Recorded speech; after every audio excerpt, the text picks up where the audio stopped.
Chia. Check, check.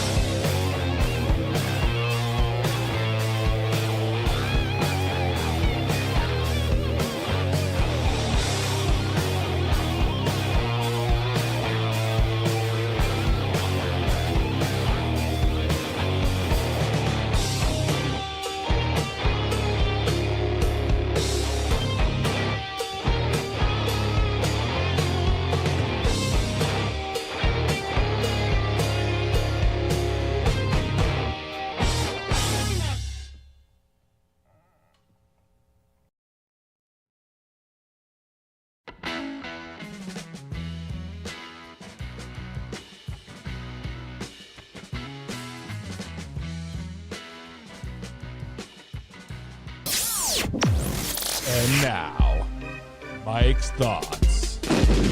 Guys, it is about time that we get this off of our chest. It is about time we speak the truth about this tush push.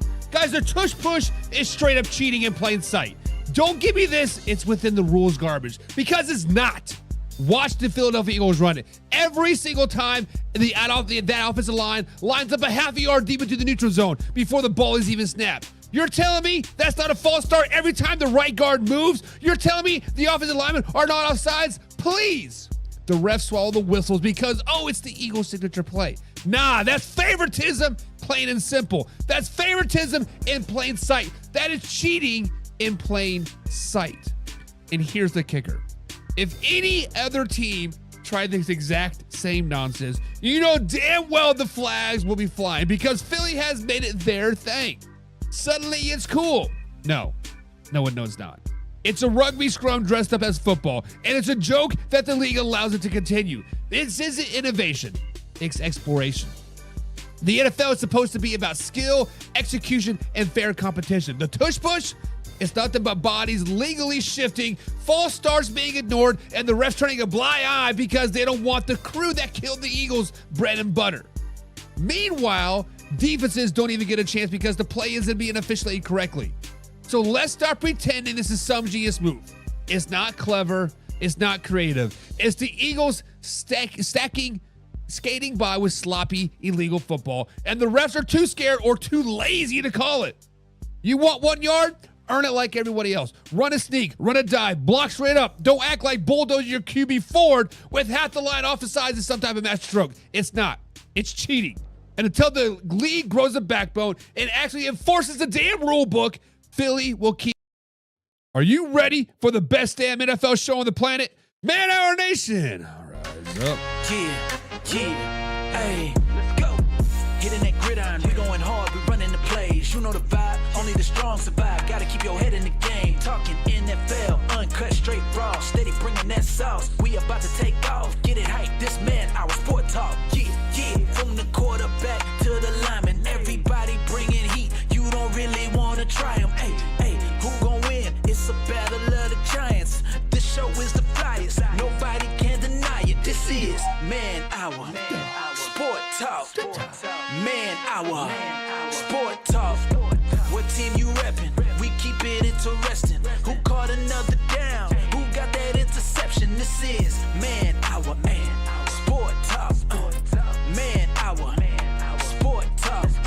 What team you reppin'? We keep it interesting. Who caught another down? Who got that interception? Let's go. What is up, Man Hour Nation? Guys, welcome to Man Hour NFL Talk. You guys, your go-to spot for live, raw, uncut NFL talk. I'm so glad you're rolling with us today. But before we head over to today's action, guys, head over to manhourradio.com as you find your exclusive merchandise, fresh blogs, and everything's happening with the show. If you're rocking the Man Hour, guys, that is a spot to do it. But if you go watching the live stream right now, make sure you hit the like button, hit the hype button as well, share and subscribe so you never miss a live show. That's the easiest way to stay plugged in with us each and every day. But if you want the full Man Hour experience, if you want the behind the scenes footage, if you want free merchandise, if you want free entry into our weekly NFL pick'ems, and of course, the exclusive merchandise, guys, become a Pick 'Em Pundit. That is our members only community where you get all the next level access, so join the squad today. Guys, remember, this is a live interactive show, so drop your thoughts, your opinions, and your takes down below, because I want to hear from you. I want to hear from you, Alpha Rob. I want to hear from you, Old Man River. I want to hear from you. Mr. Justin Osborne. Hope you guys are having a great day. Old man River says the Lions look tough, though. Yes, man. Yes, the Lions looked pretty damn good. Come on. What's going on with my mouse? I can't. There he goes. Forgot to take Coach Rowe's sound off. So my bad, guys. But Justin Osborne said, or did the Baltimore Ravens just look more like themselves? So I see we're going to have some battles back and forth. I like it. Alpha Rob says, what up, Buck? I guess the Ravens just beat themselves yet again. That they did. Pigskin pun. Get you some. But guys, let's go ahead and start right there up at the top. And let's talk about last night's game. And let's talk about the one and only, the Detroit Lions taking on the Baltimore Ravens. So guys, because right now with the Detroit Lions, there's a lot of noise being made about them being back on top of the NFC, back in the Super Bowl realm, back of the leaders of the pack in the NFC after dropping that Week 1 game to the Green Bay Packers and an absolute beatdown. Let's just be honest. They responded with 2 straight wins. Now they're sitting at 2-1 after handling the Bears back in Week 2 and then beating the Baltimore Ravens on the road on Monday Night Football 38-30. But here's the question we have to ask about the Detroit Lions. Are they officially back on top of the NFC, or do we need to pump the brakes, back off the hype, and look at the larger picture? Guys, let's start with what went right with them on Monday Night Football. The Detroit offense was rolling. David Montgomery turned back the clock and punished the Ravens defense with 151 rushing yards, 2 tutties, and the Lions team that ran for 224 yards and strung together not 1, but 2 touchdown drives with at least 96 yards. That is hard-nosed football. Jared Goff was efficient. Amon-Ra St. Brown found the end zone, and the Lions' backfield combo of Montgomery and Jahmyr Gibbs once again made history. That duo has now scored in the same game 11 times, the most by any running back tandem in the NFL. On defense, the story was all about the pass rush. Baltimore's Lamar Jackson got sacked 7 times. 7 times. That's the most in his career. And here's the kicker. Hours before kickoff, Detroit puts Marcus Davenport on IR. You'd think their front would be shorthanded. Instead, Muhammad came out of nowhere with 2.5 sacks, sparking a defensive line that had been quiet for the first 2 weeks. So yeah, on paper, this was an impressive road win. But let's hit the pause button here just for a second. Let's pump the brakes and slow it down, baby. Who had the Detroit Lions actually beaten? Because when you look at the Detroit Lions, they did beat the Chicago Bears Week 2. And let's just be real. The Chicago Bears, they're a flat-out mess. They're terrible. They are arguably one of the worst teams in the league. And then they beat the Baltimore Ravens, a team that looks like it's falling apart in front of our eyes. Derrick Henry coughed you up yet another late fumble, his 3rd in as many games so far this season, and the Baltimore Ravens gave up long touchdown drives like it was 2010 all over again. This just isn't the same Ravens team that we're used to seeing, and it shows. Hence why I did not have them in my top 10 power rankings, but hey, you all want to do it. Slow it down, Buck. Slow it down. Slow it down, baby. So while the Detroit Lions do deserve credit for responding after that ugly Week 1 loss to the Green Bay, let's not crown them just yet. Yes, they are 2-1. And yes, Dan Campbell has his team played hard, but the NFC, guys, is very, very deep. The Eagles, the 49ers, the Rams, those teams are proven playoff pedigrees, and the Lions, they've beaten 2 struggling squads so far this season. And in 3 games this season, they've allowed opening drive touchdowns each and every time. That's not a trend you want to try, that you're trying to prove you're an elite team. So guys, here's my thoughts on the Detroit Lions. The Detroit Lions are a good team. There's no doubt about it. They're physical, they've got weapons, and they got playoff mix all year long. And they'll be in the playoff mix all year long. But are they back on top of the NFC North or the NFC in general? Not yet. Let's see what happens when they face a legitimate contender, because so far they've beaten up the weak and struggling opponents. Until they show that they can hang with the big dogs, I'm taking a pause on the Detroit Lions hype. But I want to hear from you guys. Do you guys think the Detroit Lions are really back, or are we just overreacting to wins against bad teams? Comment down below, because this is a live interactive show. And don't forget to hit the subscribe button, guys. We're live every Monday through Thursday at 9 p.m. East Coast time, right here at youtube.com/manhour. And of course, Saturday night as well with our weekly NFL preview show. Justin Osborne says, talk of the week should be the Kansas City Chiefs versus Baltimore. Loser is 1-3. This will definitely be a topic on Thursday's show. 100%, Justin. We're going to dive deep into the Kansas City Chiefs and Baltimore Ravens game 100%. Carson Lang, my dog, says, it is sad that the Ravens are Henry's team, not Lamar's team. Do you guys think the Baltimore Ravens are Derrick Henry's team, or is it Lamar's team? That's a question for topic number 2 here, but stay tuned for that. Old Man River says they never left. They was always and will be atop of the NFC North. Pigskin pun. Get you some. First of all, Old Man River, slow it down, baby. I understand we are backing off the Green Bay Packers just a little bit. No more buying that Green Bay Packer hype. No more Super Bowl run. That's what? Slow it down, baby. Because the Green Bay Packers are still the real deal. The Minnesota Vikings are still fool's gold. The Chicago Bears are still bad. So really, it's a 2-horse race in the NFC North. I will get that. But for the rest of the NFC North, or for the rest of the NFC, the Lions right now cannot beat the Rams. The Lions right now cannot beat the Eagles. The Lions right now probably won't even beat the Dallas Cowboys. The Lions right now will not beat the Washington Commanders. The Lions right now will not be a very competitive team in the playoffs. They have a lot of room to grow. Now, they have the potential. Jared Goff, top 10 quarterback. We talked about it a little bit last night, right? Amon-Ra St. Brown, a top 10 receiver in the NFL. We talked about it last night. Aiden Hutchinson last night looked like a dog, man. They have the capabilities, but they're not front runners. They did leave. They left last year when they were 1 and done in the playoffs. Justin Osborne says the Ravens defense is horrible to allow the Bill game stats and then the Detroit Lions stat. And this is the biggest downfall of the Baltimore Ravens right now. Now, obviously, we're going to get more into it on topic number 2 about the Ravens' slow start. But Coach Harbaugh, the Baltimore Ravens, the media, the fan base, all thinks this is the Ray Lewis Baltimore Ravens defense. It's not. It's not. Yes, they have some talent. Yes, they got a little bit of this and a little bit of that. But truth be told, the Baltimore Ravens defense sucks. They suck. Yes, they play the Detroit Lions, a very good offense. Yes, they play the Buffalo Bills, a very good offense. But at the same time, you got to be able to slow down a little bit, right? Carson Lane says, right now, of the undefeated of the NFC North, I still take the Eagles over the Lions, but the Lions are number 2. Carson, shut your mouth. The Lions aren't even top 5 right now in the NFC. You got the Eagles. Then you got the LA Rams. And then, don't sleep on the Commanders. They still there. Don't sleep on the Cowboys. They still there. They're still Super Bowl bound, baby. And don't you sleep on the Arizona Cardinals either. The Cardinals are coming. Laura Johnson had us in the chat. Pigskin pun. Get you some. She says, Vikings are coming in hot. She says, give me some more Carson Wentz. Send JJ off to Miami. I don't know about that one. Slow it down, Laura. Slow it down.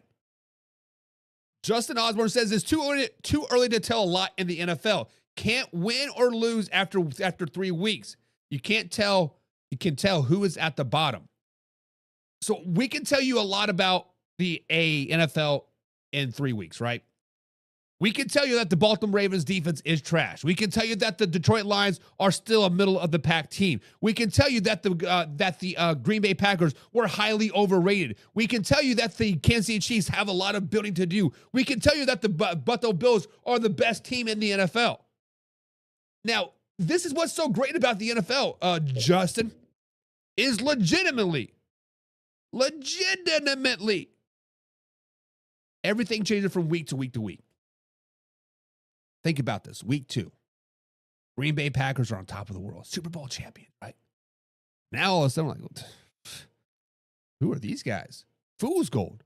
Detroit Lions, week 1. They're done. They're trash. All their coordinators are gone. And now, 2 weeks later, they're NFC's favorites again. Put them back in the Super Bowl conversation. They're, what did Carson say? They are number 2, right behind the Philadelphia Eagles in the NFC. This is what's great about the NFL is legitimately, it is fluid. It's so fluid. Think about this. If the Miami Dolphins start going on a 2-3 game winning streak here, all of a sudden this 0-3 start for them, we're like, oh, okay. We can see you, Miami. Okay, Tyreek Hill, we see you. But then they lose the next week. Like, fire everybody. Wayne Foote says the Baltimore Ravens defense didn't even get 1 sack. Not 1 sack. Now, is that testament of how bad their defense is, meaning the Baltimore Ravens, or is that testament of how good the Lions' offensive line is? Two tails of that coin, right? Two tails of that coin. Laura John says, I'm never going to slow down, baby. Skin pun. Get you some. Laura, you will do what you're told. Sit down in your corner and count to 10. Alpha Rob says Lions wasn't in the regular season football shape week 1.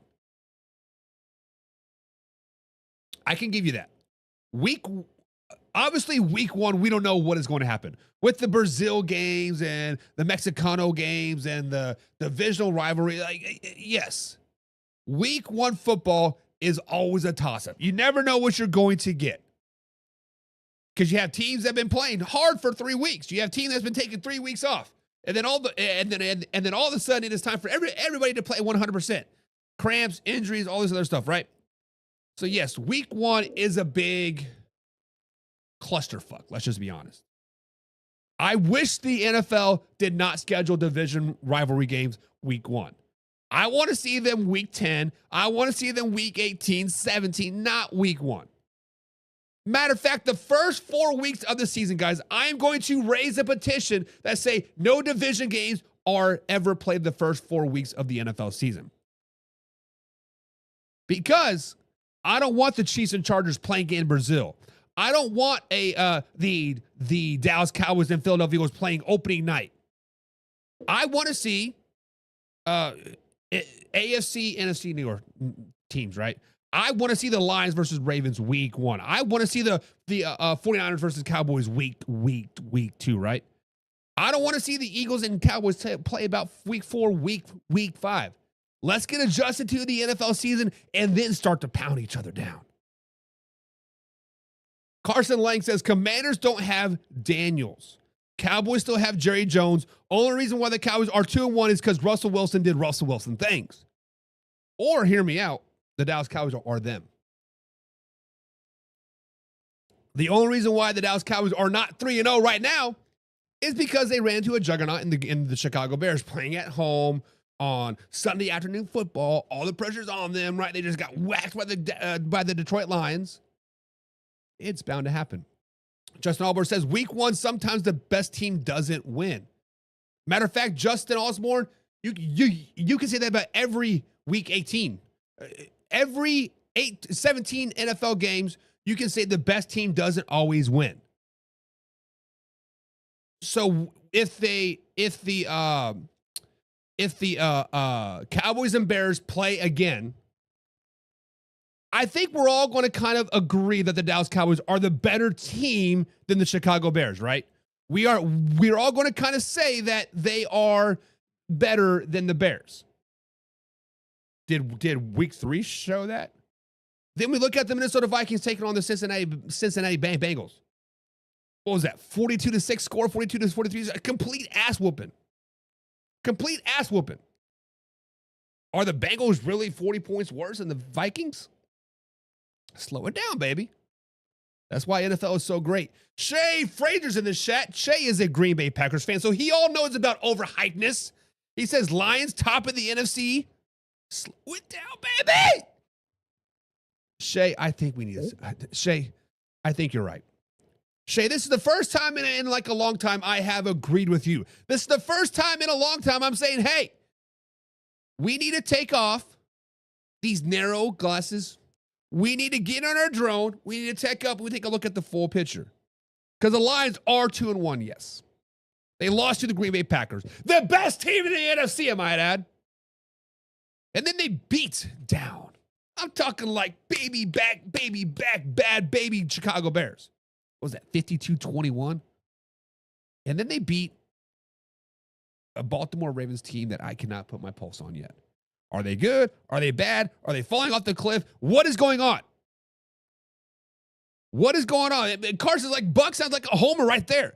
The Cowboys lost to the juggernaut Chicago Bears. They were only one defensive stud from winning that game. If only they had a game record on defense like Micah Parsons.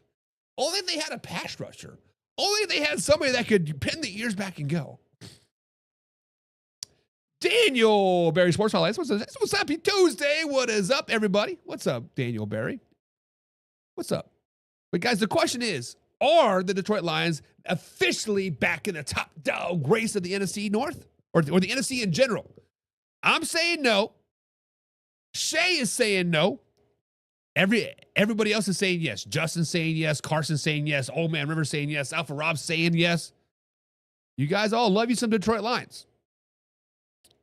You guys are all, I get it. I get it. But let's talk about the Baltimore Ravens. 3 weeks into the season, and they're sitting at 1-2, and it feels like this team is teetering back and forth. They're teetering of being a good team, or they're going to fall off the cliff very, very quickly here. Because after Monday night's 38-30 loss to the Detroit Lions, the big question has to be asked. Who is to blame for the Baltimore Ravens' slow start?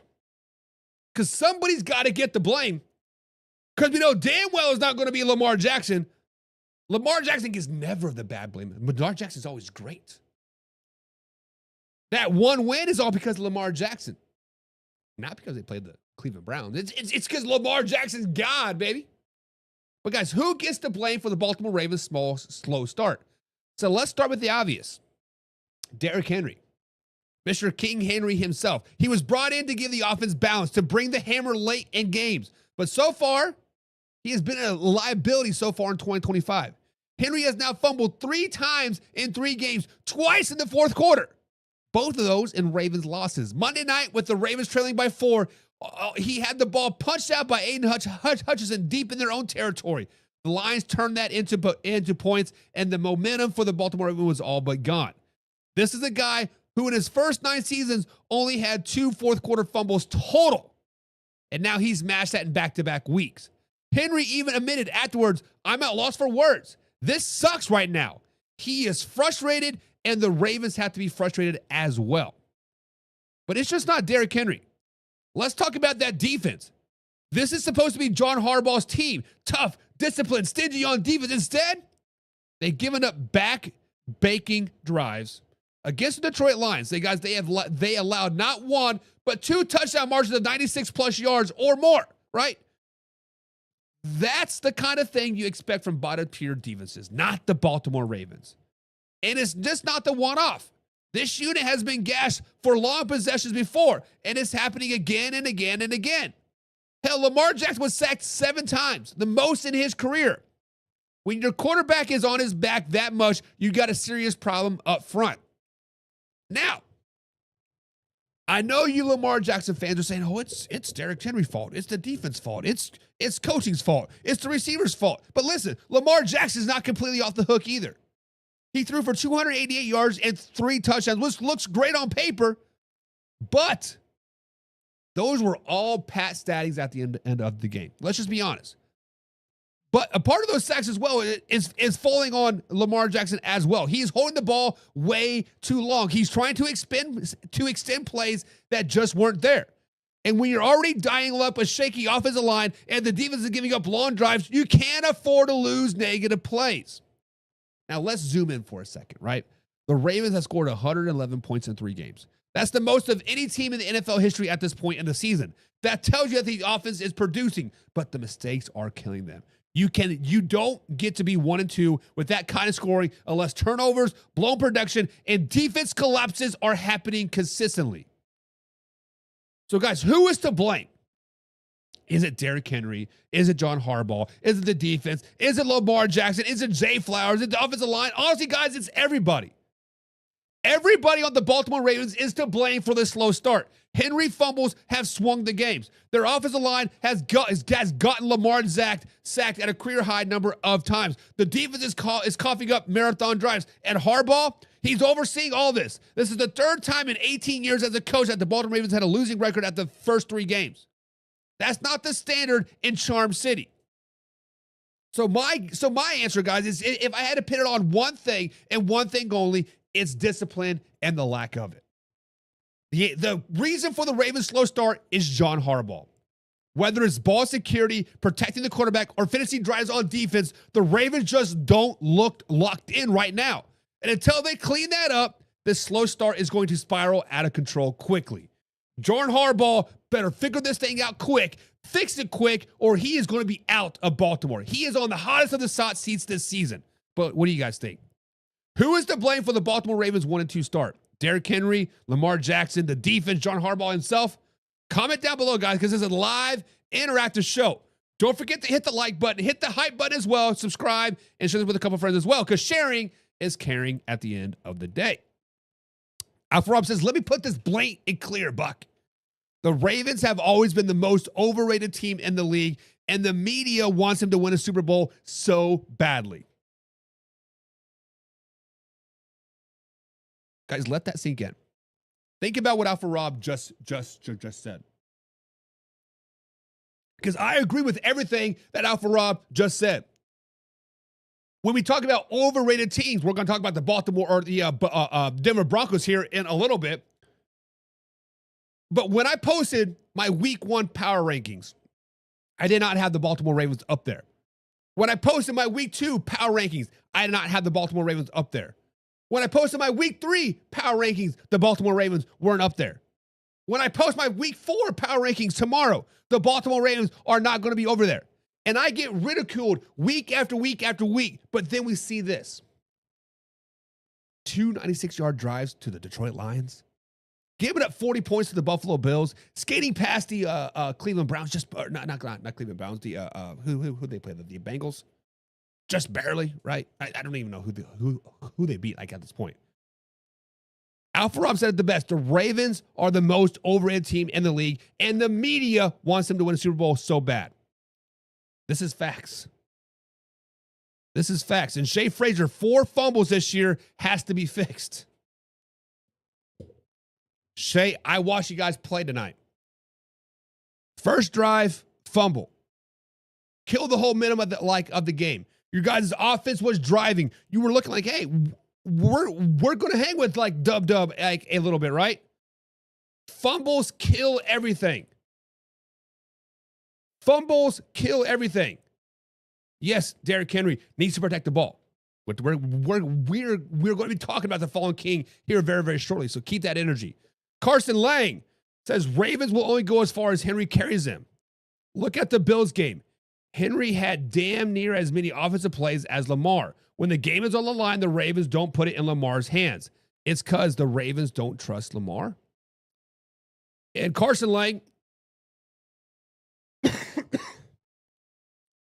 look at the last 4 minutes of that Buffalo Bills game. Where was Derrick Henry?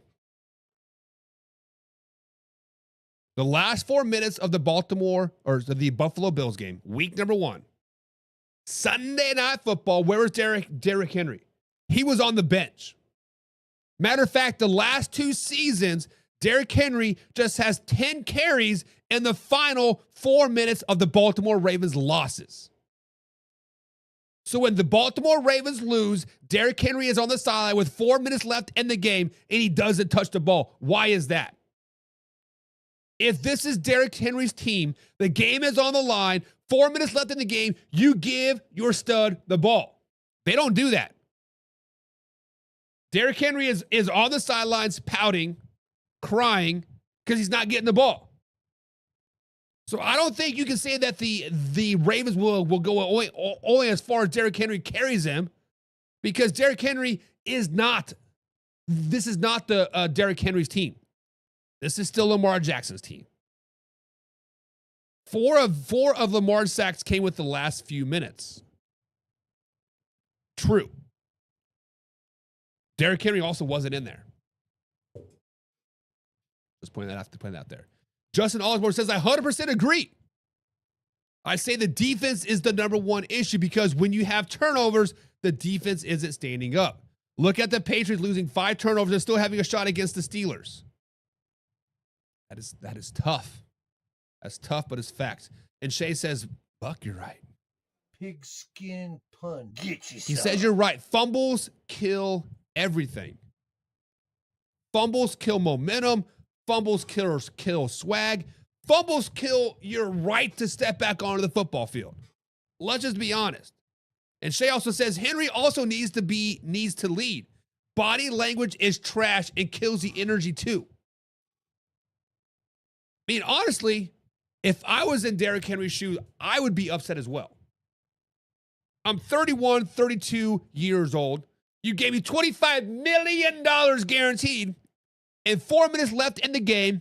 Game is on the line. We're losing. I'm on the bench. Guys, let's flash back to a couple years ago. Derrick Henry was on the Tennessee Titans. They were playing the Seattle Seahawks. I believe they were down 20 points in the fourth quarter. Did the Titans pass the ball? Oh, hell no. What they do? They give the ball to Derrick Henry. 120 yards in the fourth quarter alone. Come back and win that game. Derrick Henry still has the ability to break those long runs. Derrick Henry still has the ability to put the team on his back. Derrick Henry still has that it factor. So when you're not using him, when you're not abusing him, yes, my body language is going to be a little trash. Yes, coach him to be better. Coach him to hey, you are our leader. You are the man, the myth, the legend. You are Derrick freaking Henry. King Henry put the crown on you. But here you are on the sideline. Why is that? That's a John Harbaugh question, right? Carson Lang says the Bills stripped him and then he sat the bench. Henry is on the bench because he needed a breather from carrying the team in the first three quarters. Carson Lang, I want you to go to PFF.com. PFF.com. If you guys have a paid subscription there, or even StatMuse, I think it's statmuse.com. Go to those websites. Derrick Henry gets stronger in the fourth quarter. Derrick Henry thrives on 25, 30 touches in a game. Why? Because he does not wear down as fast as the rest of the defenses do. So when the Ravens are giving him a breather, Carson, they are thankful that he is on the sideline because we don't have to stop that 260-pound man anymore. We don't have to stop that 22 mile an hour running downhill. We can pin our ears back and go get Lamar Jackson. Fine by us. You made our job a hell of a lot easier. Poor coaching. Carson Lang says same could be said about Lamar Jackson as well. Are you referring to the body language? Yes. Lamar Jackson has always had bad body language. Lamar Jackson has always been kind of like that type of person. Unfortunately, that's just the way Lamar Jackson is. He was that way in Louisville. He's been that way his whole time in Baltimore. It's always somebody else's fault. Never my fault. Never my fault. Always somebody else's fault. Alpha Rob said teams are going to go after the ball when Derrick Henry carries the ball because he's always trying to stiff arm everyone. That is true. That is true. And I would do the same thing. If you're going to expose that ball by getting it out there, punch it, right? And I think, Alpha Rob,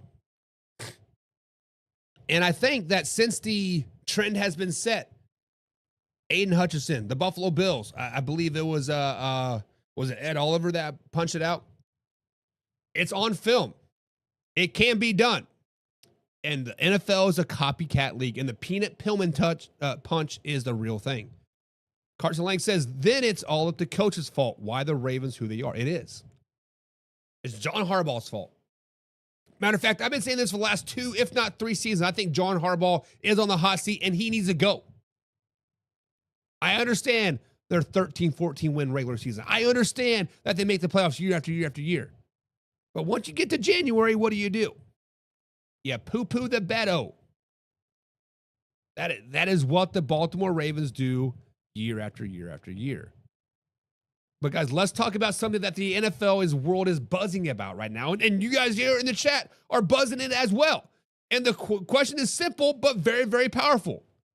Are we watching the downfall of Derrick Henry in real time? Are we watching Derrick Henry fall off the cliff in real time? Now, Derrick Henry is in his second season with the Baltimore Ravens. He's coming off an incredible 2024 campaign where he rushed over 1,900 yards and reminded everyone that even in his 30s, he can still dominate. The Ravens doubled down on their fate with him this offseason and signing him to a 2-year, $30 million extension with a $25 million guarantee. That's not chump change. That's the team saying, we believe this is our guy and is the engine for our offense, just not in the fourth quarter. But 3 weeks into the 2025 NFL season, the tone has shifted. Monday night against the Lions, the Baltimore Ravens trailing 28-24. Henry took a carry inside in his own 20. Hayden Hutchinson came from behind, punched the ball out. The Detroit Lions turned that into points. The Ravens lost 38-30. And for Derrick Henry, it wasn't just another fumble. It was his third as many games. To put this into perspective, his entire first 9 seasons in the league, he only had 2 fourth quarter fumbles across 136 games. 2 in 9 years. Now 3 in 3 weeks. That's the kind of stats that make you stop and say, hold up, what's going on here? Father Time, Cliff, what is going on? Derrick Henry, guys, was very, very frustrated. He slammed his helmet on the sideline. In the locker room, he admitted, right now I'm lost for words. This sucks right now. He even apologized to his teammates, coaches, and fans. You can feel the weight in his voice. And look, John Harbaugh tried to defend him. He called it a blind spot. He said Henry had the ball in a good position. Maybe so, but when mistakes start to pile up, explanations only go so far. The production has 50 yards and a touchdown, but again, mirrored by the turnover, raw numbers look decent. The numbers look decent. However, on paper, he still looks like the man, the myth, the legend. But the inconsistency and the timing of mistakes are raising eyebrows. Now, let's not ignore the elephant in the room.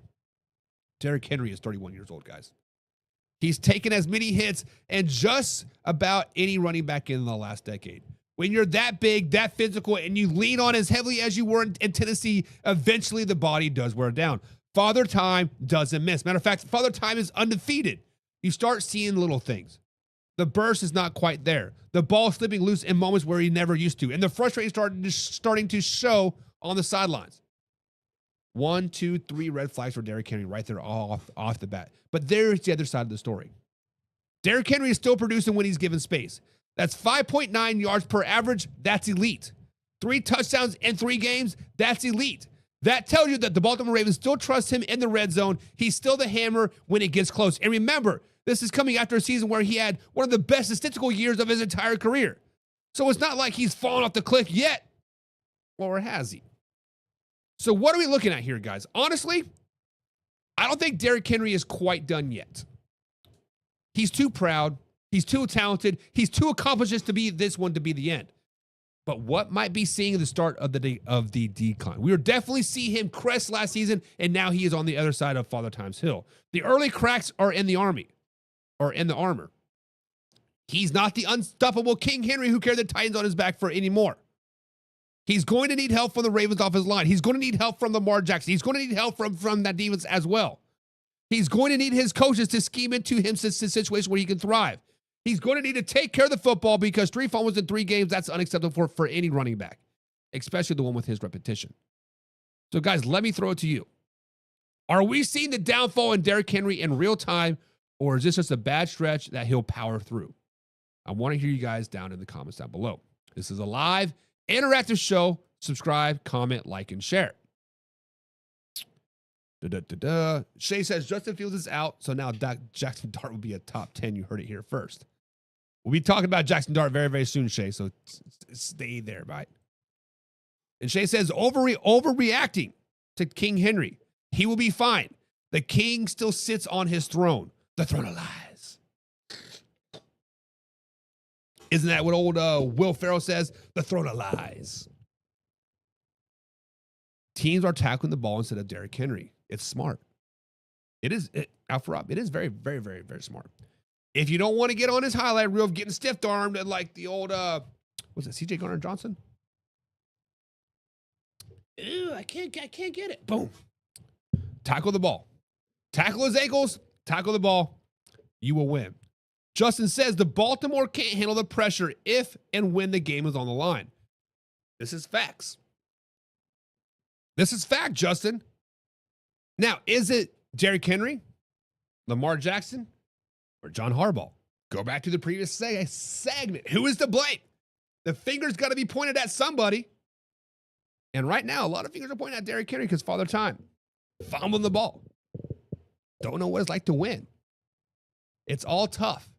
It is all tough at the end of the day, guys, and I want to know, are we seeing Derrick Henry's fall in real time? Are we seeing him fall off the cliff in real time? Are we seeing him get dethroned and somebody like Saquon Barkley taking it? Carson Lane says, I think we're seeing that Henry is human.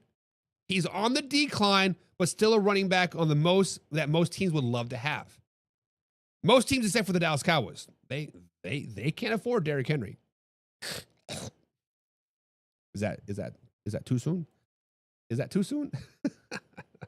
All right, guys. So let's talk about the Tampa Bay Buccaneers and Mike Evans, because the Tampa Bay Buccaneers, guys, just took another big hit on the roster. Star receiver Mike Evans expected to miss 3 to 4 weeks with the strained hamstring. And it's just not any hamstring. It's the same hamstring he has been dealing with since his 2019. He's missed games with that hamstring in 2019, 2020, 2021, 2022, 2023, 2024, and now 2025. This isn't new. It's the same issue that's nagged him his entire career. Evans suffered the injury in the fourth quarter of the Tampa Bay Buccaneers win over the New York Football Jets on Sunday.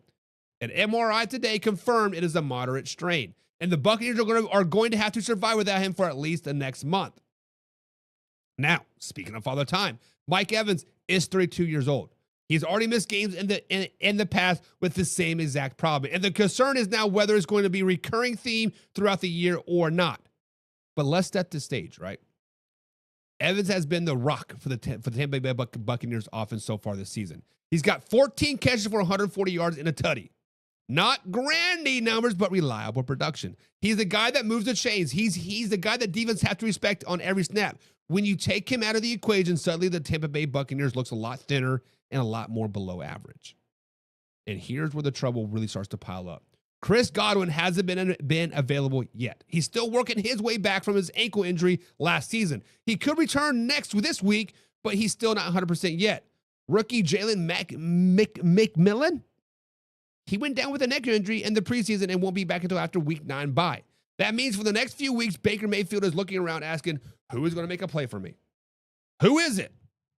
The timing couldn't be worse because the Tampa Bay Buccaneers are sitting right now at 3-0.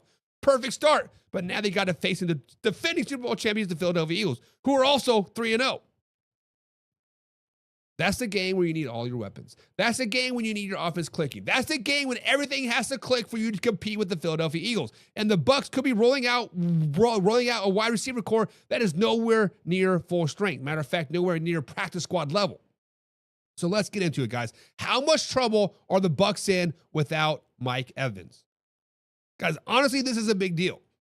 This is a team that has overachieved so far this season, playing clean football and leading on their stars. Without Mike Evans, defense can load up against the run, pressure Baker Mayfield, and force Tampa Bay's secondary receivers to beat them. If Chris Godwin does come back and immediately looks like himself, maybe the damage isn't as bad, but if he's rusty and the depth doesn't step up, this could be a stretch that humbles the Buccaneers quickly. My take, guys, the Tampa Bay Buccaneers are in trouble. They're in trouble. It's not season-ending trouble because the NFC South sucks, but Evans missing 3 to 4 games doesn't sink them yet. But if it does make them a lot harder to stay perfect, with games against the Eagles and other NFC contenders coming up, this team is going to need Baker to elevate his play even higher, and someone in that receiving room needs to step up in a big, big way. Well, what do you guys think? Are the Bucs in serious trouble without Mike Evans, or can Baker Mayfield and company survive until he comes back? Drop your thoughts in the comments because it's a live interactive show. I want to hear your thoughts. Shay says, put him down. Ibuka is ready. Am I saying that right name? Ibuka? Ibuka is balling out.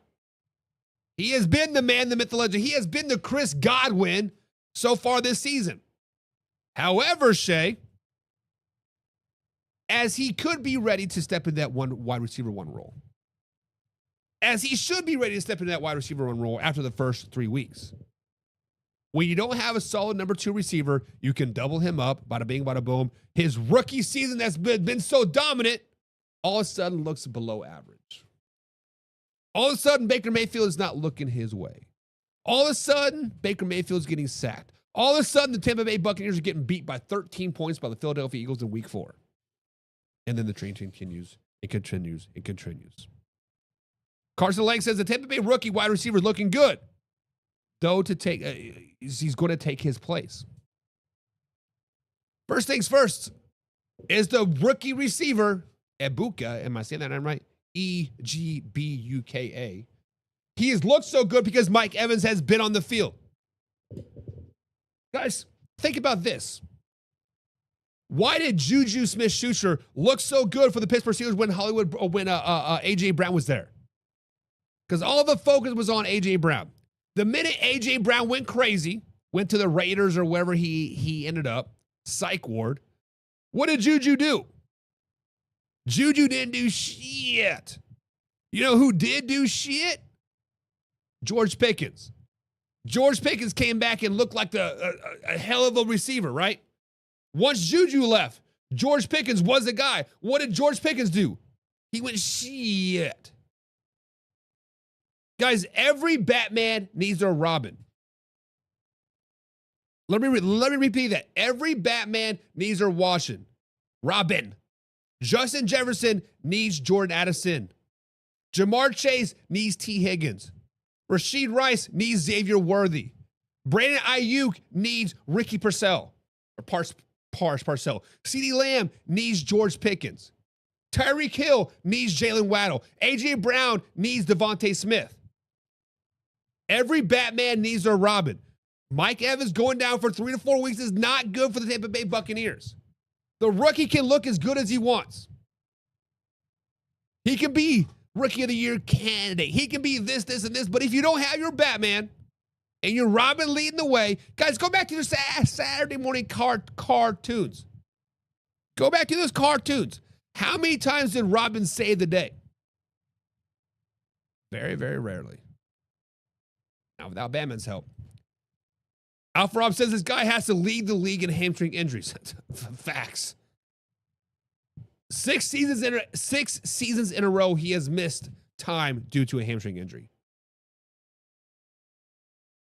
At what point do you just cut it off? Cut it off. Shea Fraser says Neighbor did it last week without a number 2. Though he did have Danny Dimes throwing him the rock, he still did it without a number 2 receiver. They had a number 2 receiver. The Giants had a number 2 receiver. They had Theo Johnson at tight end, which, why are they not giving him the ball right now? Come on, give Theo Johnson the ball, dang it. They also had Wan'Dale Robertson.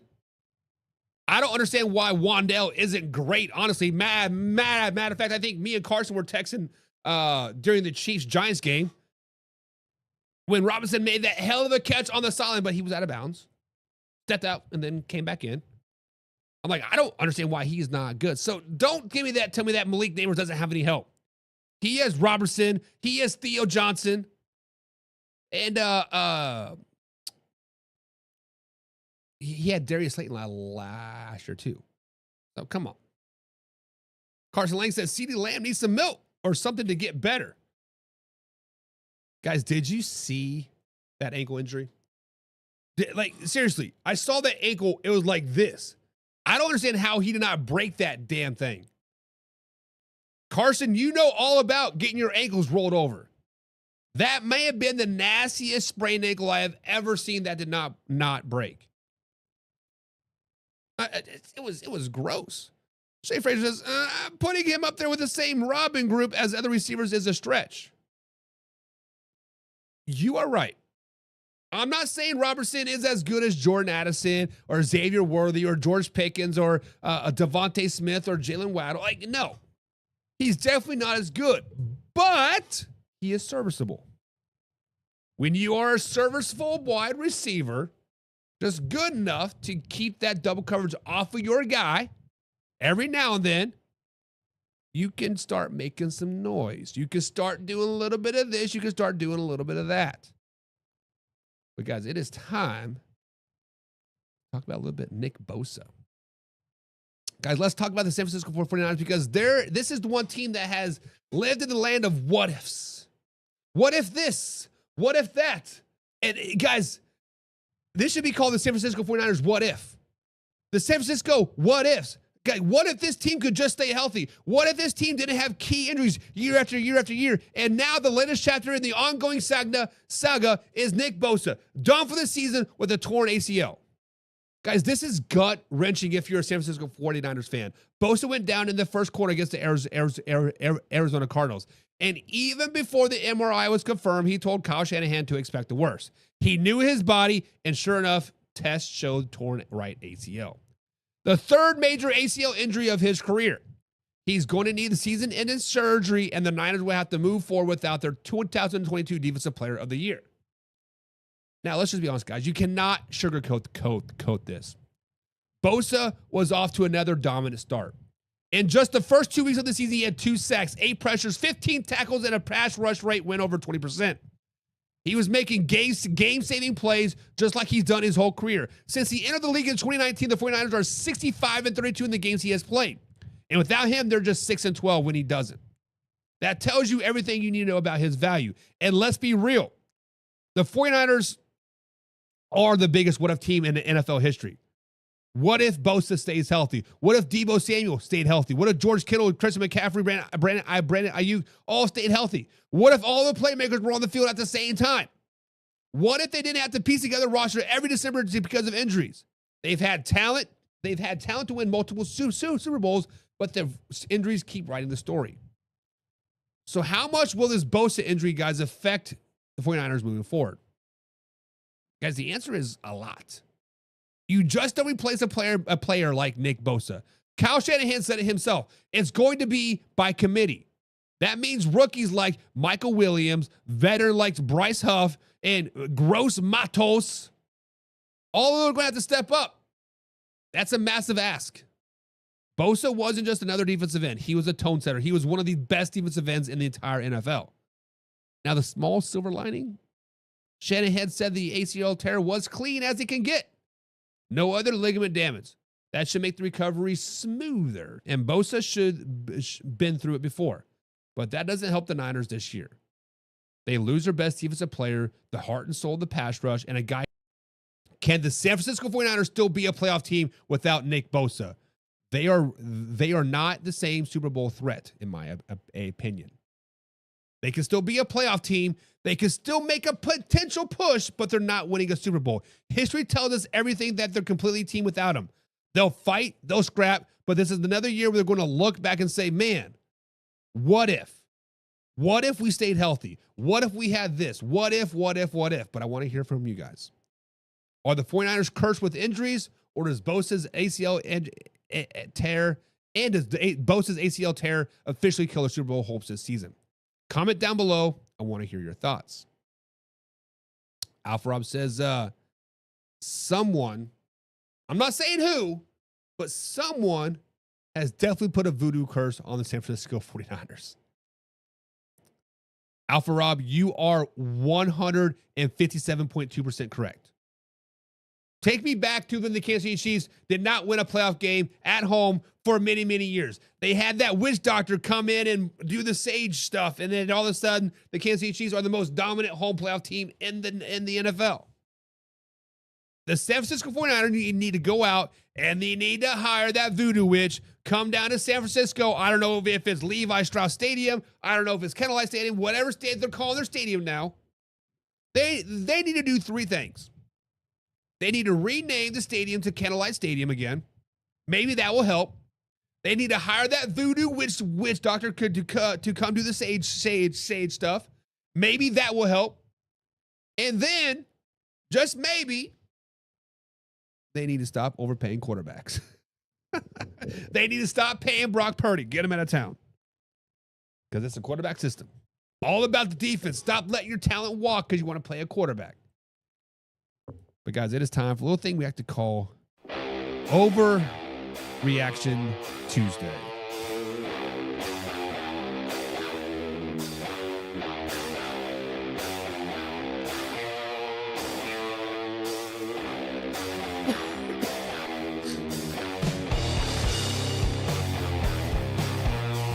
right, guys, so it is time for Overreaction to this. And for those who have not seen this segment before, let me break it down for you.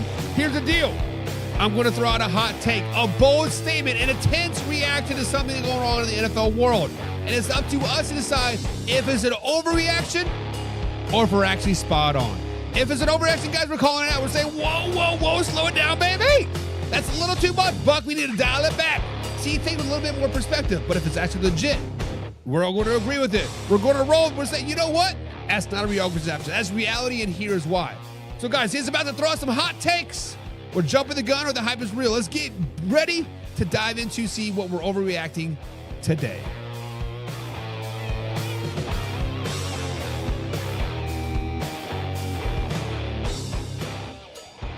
All right, guys, so welcome into Overreaction Tuesday, the segment where we get the biggest stories from the week and decide if we're overreacting to it or if it's real smoke and mirrors. And today, we got a tough one.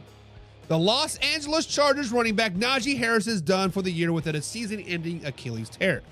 Guys, Najee Harris went down in the second quarter against the Denver Broncos during a play-action play. He collapsed, got carted off, and the MRI confirmed it. Season over. Jim Harbaugh said it best. It's unfortunate. He was playing really, really well. Najee Harris will be back. I have no doubt about it. And guys, he is right. Jim Harbaugh is right. Najee Harris looked like he was finally hitting his stride in the powder blue. 6 carries, 28 yards, and he was on track for the best game as a Charger. But just like that, it's gone. And let's not forget, guys, this is a guy who hasn't missed a single NFL game until now. That's durability is a part of what made him so attractive in free agency. 4 straight 1,000-yard seasons in Pittsburgh, a physical style of running, and a veteran presence that Harbaugh wanted to set the tone with. After all the offseason noise, including the fireworks incident that landed him on the non-football injury list, Najee Harris fought back, got himself ready for week 1, and looked like he was about to carve out a big role. So, guys, here's a question for this Overreaction Tuesday. Does Najee Harris' injury derail the Chargers' season? Because let's just be honest, guys. We talked about this yesterday. The Chargers are leaders in the AFC West. The Chargers are a Super Bowl caliber team. The Chargers should make some noise, some deep noise in the playoffs. But is this an overreaction? Guys, this is absolutely not an overreaction. The Chargers' run game was built around Najee Harris. You lose a hammer like Harris, and suddenly defenses can pin their ears back and go after Justin Herbert. Without balance, the whole defense sputters, and Jim Harbaugh's second year in LA goes off the rails quick. But here's the reality. As brutal as the loss is, the Chargers aren't finished. They got the talented rookie by Hamilton, a young back with fresh legs who's been wanting his shot. He's not Najee by any stretch of the imagination, but he brings a burst and brings an upside. The offensive line is built to be physical, and Harbaugh's system doesn't rely on just one back. Remember, this team still has Justin Herbert, Keenan Allen, Quentin Johnson that finally found his hands, and one of the better defensive fronts in the entire NFL. Yes, losing Najee Harris hurts, no doubt about it, but it does not end their season. So my take, guys, the Chargers will miss Najee Harris's toughness and the consistency. But this is not a knockout blow that people are making it out to be. They are 3-0. They got the Giants up next, and they're going to take care of business. They will be 4-0 and right in the thick of it in the AFC picture. Matter of fact, they will be leading the AFC picture. Overreacting to say their season is done is wrong. The correct reaction is that they just needed the next man up to step up into that role, a.k.a. Hampton. But what do you guys think? Is the injury enough to derail the Chargers season, or can they keep on rolling without Najee Harris? Guys, drop your comments, drop your thoughts down below. Hit the subscribe button, hit the like button. Remember, we're live Monday through Thursday at 9 p.m. East Coast time. Next up on Overreaction Tuesday. Oh, hang on. My bad. Carson says this is overreaction. That was the most he had done this season. Harris didn't do much of blank the first 3 games. You're right. He didn't. He definitely did not. But.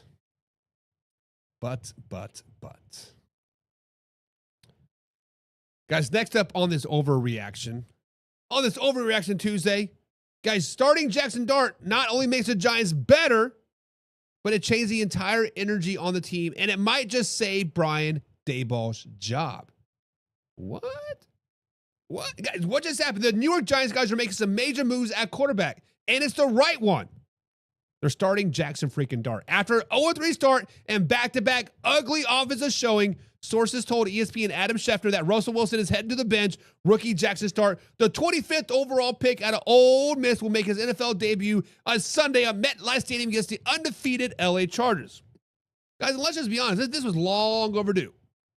Russell Wilson has been flat.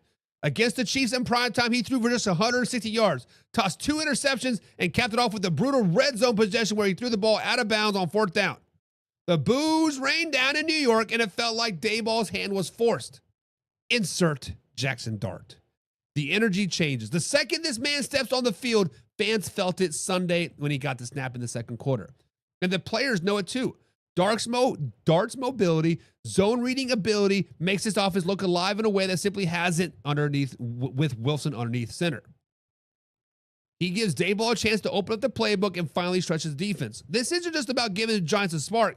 It's this move it actually is saving Brian Daboll's job. At 0-3 this season, it was hanging by a thread, and Russell Wilson clearly wasn't the answer. With Jaxson Dart, the Giants at least have hope, momentum, and a future to build around. Even if the losses continue, Daboll can point to the development of his rookie and proof that his team is on the right path. The move won't be easy. Dart's first coming against the LA Chargers defense holding points underneath 300 yards per game, but sometimes the biggest impact isn't the box score. So guys, is it an overreaction to say that Jaxson Dart coming in right now is the right move for the New York Giants and Brian Daboll? Because I'm saying this is a little bit overreaction. You are throwing this rookie into a firestorm. You are throwing this rookie into a gauntlet of a schedule. You play the LA Chargers. You play the Philadelphia Eagles, the Denver Broncos, the Philadelphia Eagles, and then the 49ers and the Packers and the Lions. This season is all but a wash. Only one team since 2018 has started 0-3 and made the playoffs. The Giants are not a playoff team. They are capable of making the playoffs. Their defense is capable of making noises in the playoffs, but right now their offense is not going to make the playoffs. Why do you want to waste Jaxson Dart's ability week 4 to get just hammered in? It just doesn't make any sense to me. It doesn't make sense to me to start him. But that's just my thoughts. Guys, what are your thoughts? Is this an overreaction? Let me know. All right, guys, so we're starting to wind down the show, but we're not quite done quite yet. It is time for our final segment, a little thing we call fact or crap. Here's the deal. I'm going to throw out the statements that are some facts floating around the NFL world. And it's up to decide if it's solid facts or just a whole lot of crap. We're going to separate the truth from the nonsense, cut through the hype, and see what's worth believing. If it's legit, we're all about it. If it's pure garbage, we're calling it out. So, guys, grab your popcorn because it's about to get real. It's time for a whole lot of facts or a whole lot of crap.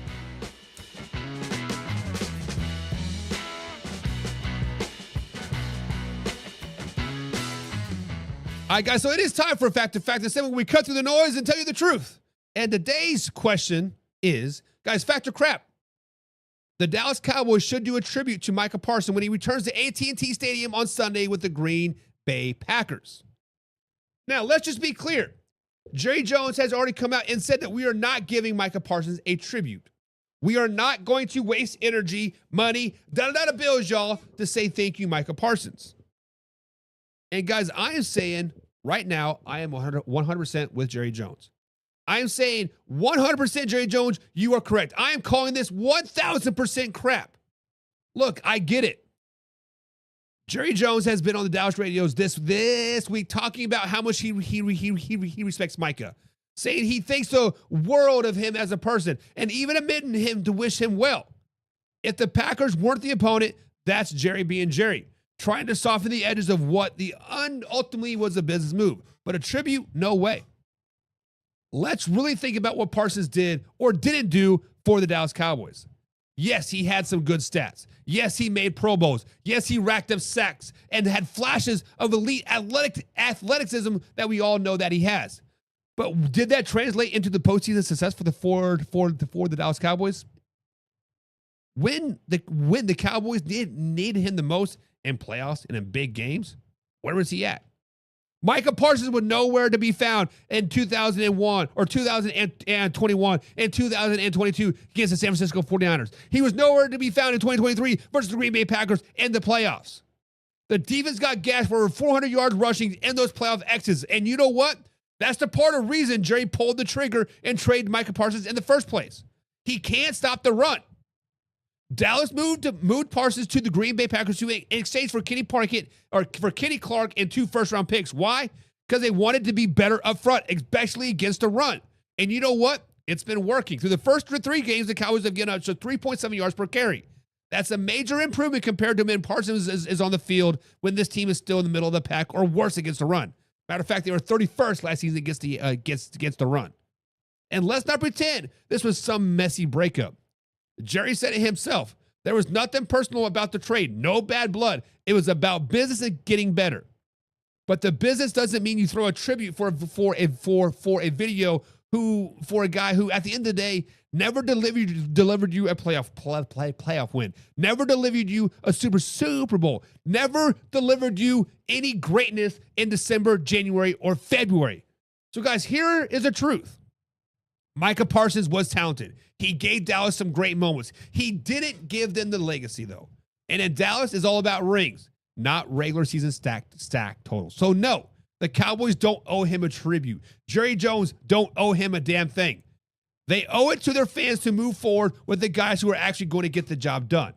But what do you guys think? Fact or crap? Should the Cowboys pay tribute to Micah Parsons this Sunday, or do you agree with me that he doesn't deserve it? Drop your thoughts in the comments down below because it's a live, interactive show. I want to hear from you. Alpha Rob is saying crap. Micah Parsons is good at rushing the passer. Micah Parsons is elite at rushing the passer. But when it comes to defending the run, Micah Parsons is crap. That's what Alpha Rob is saying. Carson Lang says crap. He'll do it himself when he drags his nut across Dak's face. Micah went there long enough to deserve a little tribute. I'm going to go on a limb here and say the Dallas Cowboys will do everything in their power to not let Micah Parsons get a sack. In Philly, Mike OG's in the chat says CJ Garner just signed with the Philadelphia Eagles again. Well, that's dumb. I'm pretty sure you're trolling yet again because he just got released, and I think he's definitely not going to the Eagles. Enough. Come on. Come on, man. Come on, man. But, guys, it is time for the next Fact or Crap, where we separate the truth from the noise. And today's question is, guys, Fact or Crap, are the Denver Broncos the most overhyped team in the NFL? Now, we talked about some overhyped teams today so far. The Baltimore Ravens, the Green Bay Packers, the Detroit Lions, the Dallas Cowboys. But, guys, Fact or Crap, are the Detroit Lions the most overhyped team in the NFL? Guys, I'm calling this one right now. This is a fact. This is 100% fact. And I get why there's hype around this team. I get why people are buying into the Denver Broncos. I get why the Broncos country is riding high with their ponies. Last season, 2024, guys, the Broncos went 10-7. They made the playoffs. Their defense was ranked 7th overall in 2024. That sounds impressive, right? But spoiler alert, the NFL is a passing league. Spoiler alert, the Kansas City Chiefs allowed you to get into the playoffs because they didn't want to play the Cincinnati Bengals. Spoiler alert, you didn't deserve to be in the playoffs and actually hurt your team this year. And a defense that ranks 19th in passing doesn't win championships. With an average secondary, you cannot survive in today's NFL. Being tough against the run but soft against the air. Come on. Now, fast forward to this season. What did we just watch against the Chargers? Denver had an 89-win expectancy with 5 minutes left in the fourth quarter, and they still blew it. Bo Nix had Cortland Sutton open deep for what should have been a set-up game-winning field goal, flat out missed him. The Denver Broncos punted, Justin Herbert got the ball back, and the Chargers walked off with a 23-20 win. That's not a playoff contender. That's a team finding ways to lose. That is the Denver Broncos' MO as of late. Now, Sean Payton's formula of drafting quarterbacks was supposed to find guys who avoid mistakes. And Bo Nix, he did avoid turnovers, He wasn't reckless, but avoiding mistakes doesn't win you football games if you can't make the big throws when it matters. He overthrew Mims on what should have been a 63-yard touchdown. He missed another wide-open seam route that would have been 6. And then came the dagger, the overthrow to Sutton with 2 minutes left. Those are plays that top-tier quarterbacks make. Those are plays that top teams make. Herbert makes his. Josh Allen makes his. Knicks didn't. That's the difference between winning and losing in this game. Now, let's zoom out.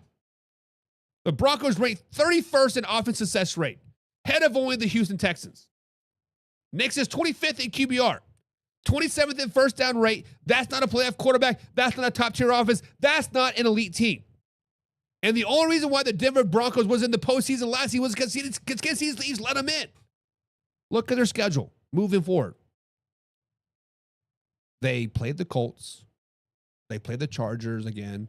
They played the Eagles, the Chiefs, Commanders, the Packers. Some of the best teams in the league.